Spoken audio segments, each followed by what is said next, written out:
తెలంగాణ అభివృద్ధికి కేంద్రంతో కలిసి పనిచేస్తా. మరో 50 సార్లైనా ప్రధానమంత్రిని కలుస్తా. త్వరలో నిమ్స్లో హ్యుందై కార్ల పరిశ్రమ. జహీరాబాద్ బహిరంగ సభలో ముఖ్యమంత్రి రేవంత్ రెడ్డి. ప్రతిపక్ష నాయకుడిని కూడా ఆహ్వానిస్తా.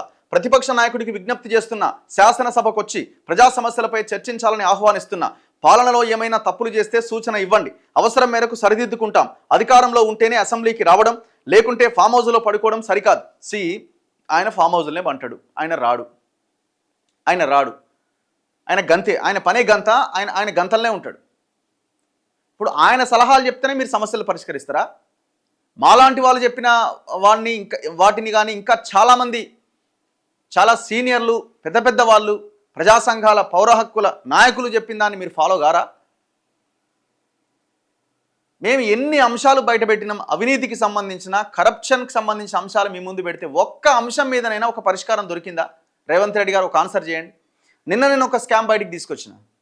42 ఎకరాల భూమి అర్ధరాత్రి జీవో నెంబర్ 45 ద్వారా నవీన్ మిట్టల్ అనేటోడు బాలసాయిబాబా ట్రస్టుకు చెందిన భూములని కేటీఆర్ బినామీ కంపెనీకి, మీ దోస్తులకి కట్టబెట్టిండు. రాత్రికి రాత్రి జీవో తెచ్చి 2023లో 2024 ఎలక్షన్స్కి ముందు, 2024 ఎలక్షన్స్కి ముందు. మరి ఇది ఎవరు మాట్లాడాలా? మరి ఇన్ని అంశాలు మీ ముందు పెడుతున్నా మీరు ఏమి యాక్షన్ తీసుకున్నారు?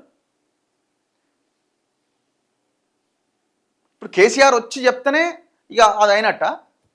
ఆయన మంచిగా తిని తాగి ఇంట్లో పండుకొని ఆయన జీవితం ఆయన బతుకుతూ ఉంటే ఆయన ప్రజలు చూసుకుంటారు. ఇక ఆయనది ఏందన్నది. మీరు యువతలో ఉన్న వాళ్ళు చెప్పే మాటలు ఏమైనా పరిగణలోకి తీసుకుంటున్నారా? ఏమైనా మార్చుకునే ప్రయత్నం చేస్తున్నారా? ఒకసారి ఆత్మపరిశీలన చేసుకోండి. రాష్ట్ర అభివృద్ధికి కేంద్రంతో కలిసి పనిచేస్తానని ముఖ్యమంత్రి రేవంత్ రెడ్డి అన్నారు. నిధుల కోసం అవసరమైతే ప్రధానమంత్రి మోదీని మరో 50 సార్లు కలిసేందుకు సిద్ధం. సంగారెడ్డి జిల్లా జహీరాబాద్ నియోజకవర్గంలో శుక్రవారం జిల్లా ఇన్ఛార్జ్ మంత్రి కొండా సురేఖ, వైద్య ఆరోగ్య శాఖ మంత్రి దామోదర్ రాజనరసింహతో కలిసి 494 కోట్ల అభివృద్ధి పనులకు ప్రారంభోత్సవాలు, శంకుస్థాపనలు చేశారు. అనంతరం జహీరాబాద్ పట్టణం పస్తాపూర్లో జరిగిన ప్రజాపాలన ప్రగతి బాట బహిరంగ సభలో ఆయన ప్రసంగించారు. 50 సార్లు కాకపోతే 100 సార్లు కలవడంలో తప్పేం లేదు. కానీ రాజకీయంగా ఏమైనా ఒప్పందాలు చేసుకుంటేనే తప్పు అవుతుంది. అది మీ పార్టీని డ్యామేజ్ చేసినట్టు అవుతుంది.